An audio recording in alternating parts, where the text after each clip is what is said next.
Welcome to the Somerset County Library's Keeping Your Children and Teens Safe online class. Today, we will go over the following objectives: teaching children and teens about internet safety, staying safe from online predators, cyberbullying, using social networks safely, mobile device safety, ways to protect your children and teens online, and resources. Teaching your children and teens about internet safety. There are different types of online dangers, including phishing, which is a scam where you may be tricked into giving personal information. It can involve an email, instant message, text, or website that is designed to look like it is from a legitimate source. Piracy is illegally sharing copyrighted material, such as movies, music, and software. Cyberstalking is harassment or threatening behavior that occurs online.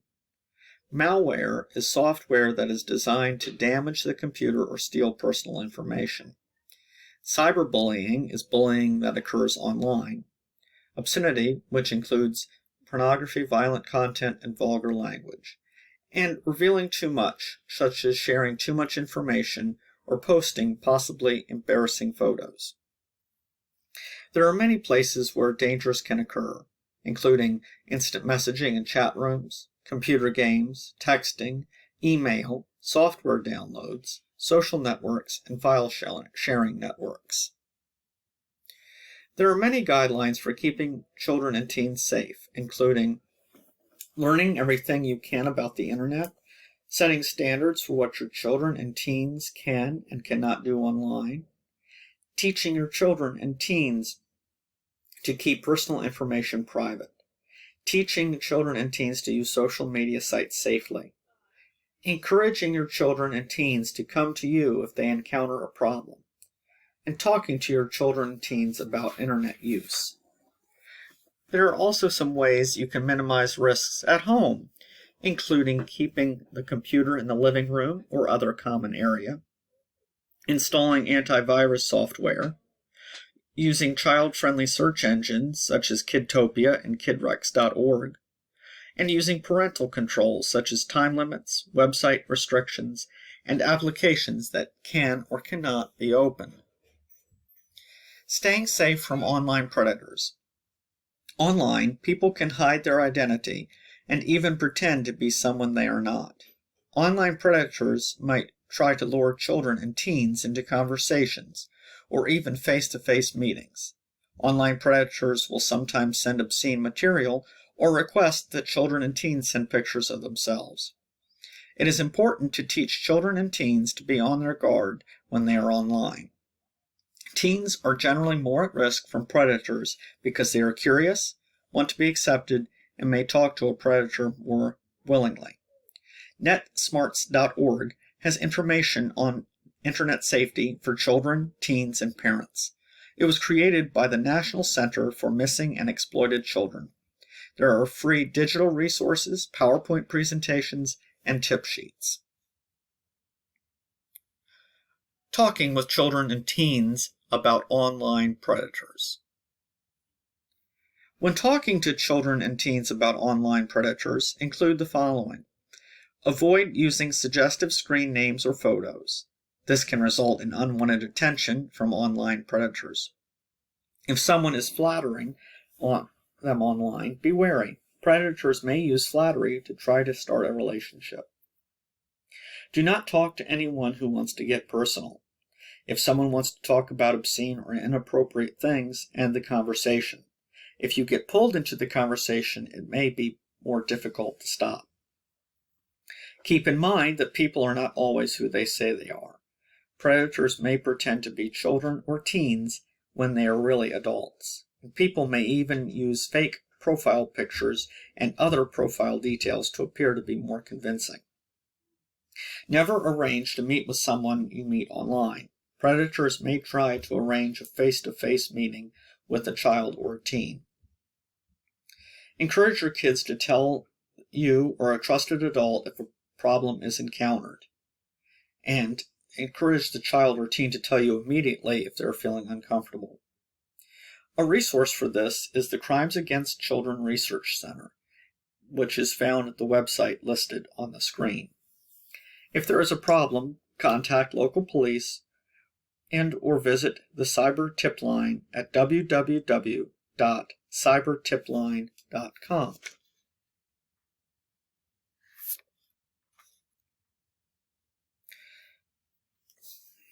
Cyberbullying. Cyberbullying is bullying that occurs online through instant messaging, text messages, emails, and social media. The bully can sometimes remain anonymous, which can make the bullying more difficult to stop. Examples of cyberbullying include writing hurtful things through instant messaging, text messages, or online games, posting derogatory messages on social media, posting or sharing embarrassing photos or videos, and creating a fake profile in order to humiliate someone. Responding to cyberbullying. Do not reply. Block all messages from the bully if possible. Keep all emails and other messages that the bully sends. Report the bullying to a parent or trusted adult. There are some resources for cyberbullying, such as stopcyberbullying.org, cyberbullying411.org, and kidshealth.org/en/parents/cyberbullying.html. Using social networks safely. Many social networking sites have an age requirement for creating an account. However, children can lie about their age. Teaching children and teens to use social media safely. Tell them to keep their posts private. Choose to only share things with friends. Check their privacy settings. Periodically review privacy settings to make sure they are set the way you want them to be. Be careful what they share. Be careful not to share too much personal information. Keep in mind that things posted online may stay there for years. Use good netiquette, which is a set of guidelines for communicating online. Do not share contact information. Consider setting up a separate email address for social media. Mobile device safety. Smartphones are essentially like little computers. Understand risks and implement safeguards when giving your child or teen a smartphone. There are many risks with smartphone, including cyberbullying, geolocation, which is a GPS-enabled smartphone, can reveal your child or teen's location through online posts and uploaded photos. Inappropriate content. With smartphones, your child or teen has mobile access to the content you may consider inappropriate. Sexting, which is sending, receiving, forwarding, revealing photos or posts. Viruses and malware. A smartphone is vulnerable to security attacks if your child or teen accesses unsecured websites and apps. The following are 5 ways to be smarter than the smartphone and come from netsmarts.org. 1. Be a parent and a resource. Do this by establishing clear guidelines, such as time limits.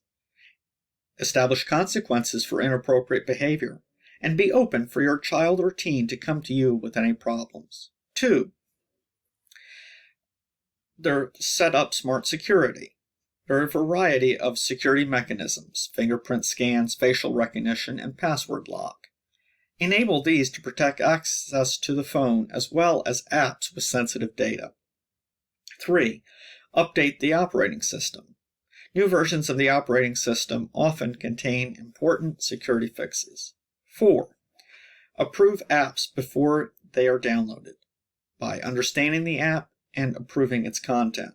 And 5. Understand location services. GPS features are useful when using maps on the smartphone, but you should disable location tagging when your child or teen posts online. Keep the following in mind when your child or teen is connected to a Wi-Fi hotspot. Wi-Fi hotspots can be useful but are less secure. Check the network. Make sure it is a legitimate network. Secure your computer. Make sure the firewall is turned on. Disable automatic connections. Select manual or non-automatic mode. Disable file sharing by going to your network settings or sharing settings and disable file and printer sharing. Be aware of your surroundings. Make sure you are aware of the people around you. Never leave a laptop or other mobile device unattended.